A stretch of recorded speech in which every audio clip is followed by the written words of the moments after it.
It was a few years ago on the program that we talked about the fact that will we see unbundling for cable companies and that sort of thing.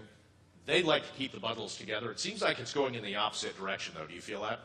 I think it's definitely going in the opposite direction, because I think at the end of the day, you know, consumerism, capitalism, our economy, it's about getting the consumer what they want, when they want it, how they want it.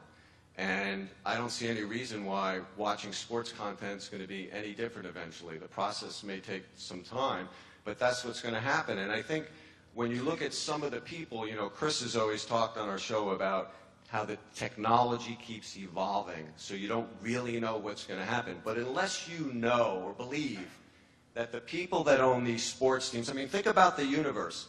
There's a very limited number of sports teams that very rarely changes. That's the supply. And the demand is humongous.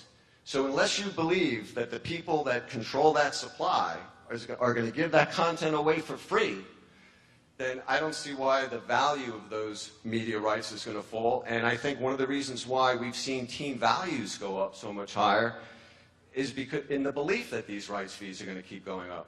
Yeah, we've seen it go rapidly in the other direction. Well, yeah, I think that's right. But just to go back to Mike's point about unbundling, I actually think unbundling is going to take much longer than people give it credit for.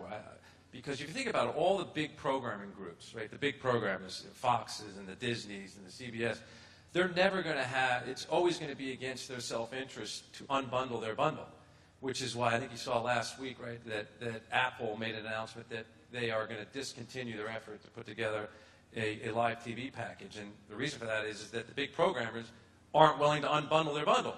So they're always going to have an interest in keeping the bundle together. I think they will create different kinds of bundles, maybe slightly skinnier, but it's still going to have the product that people want to watch in those bundles. We are